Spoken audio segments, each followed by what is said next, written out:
Thanks for that, Ollie. Good afternoon, Headmaster, Dr. McEwen, Deputy Headmaster, Mr. Davies, invited guests, staff and students.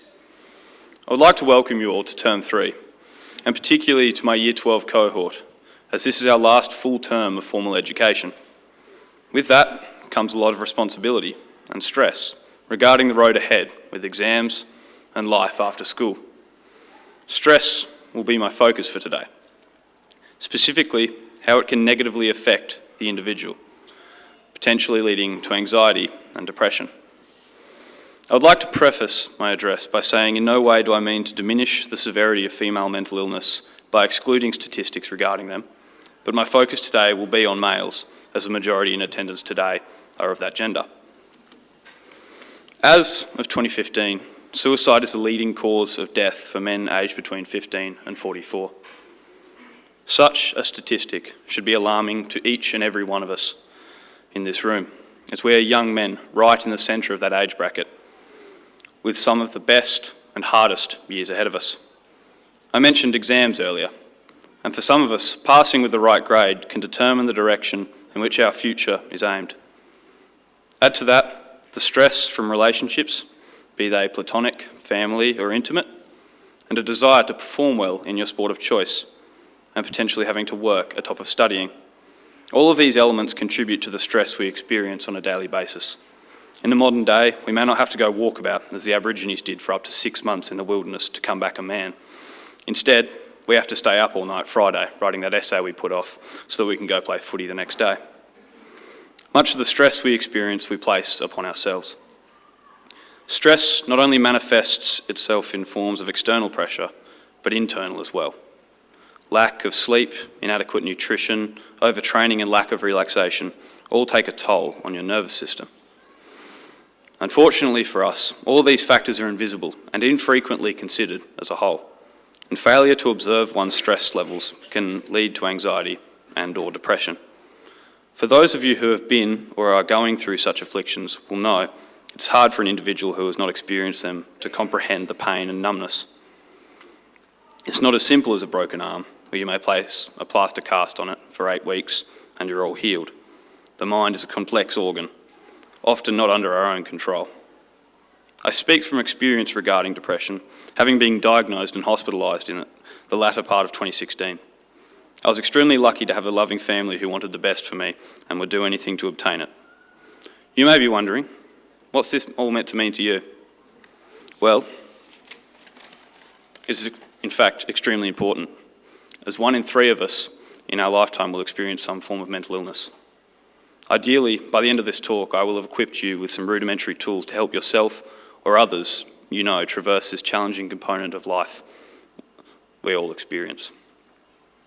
Realistically, at some point in our lives, we will have to deal with or help someone close to us deal with a mental illness. To quote the King James Bible or Coolio's Gangster's Paradise if you are so musically inclined, even though I walk through the valley of the shadow of death, I will fear no evil, for you are with me.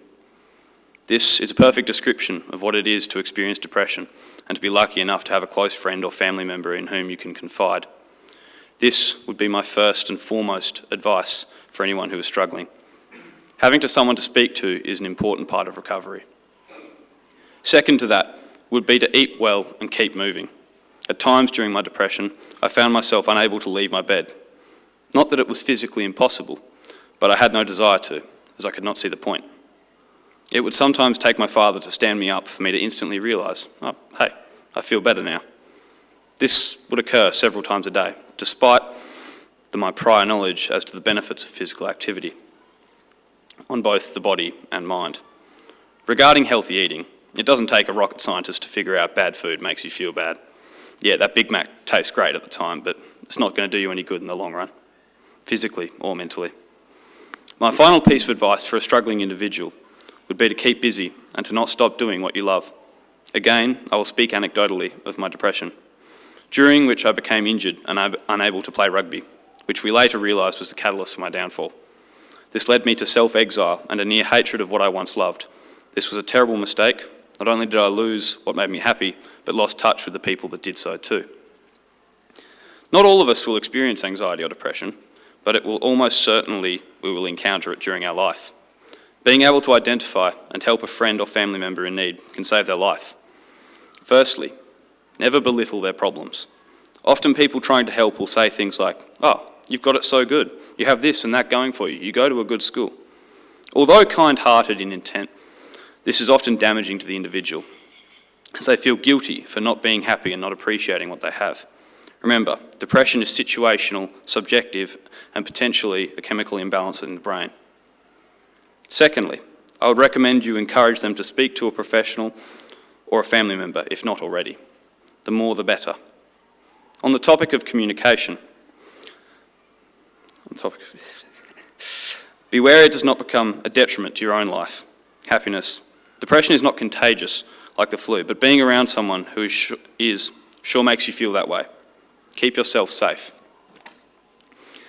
The Buddhists believe the first noble truth of existence is that to exist is to suffer.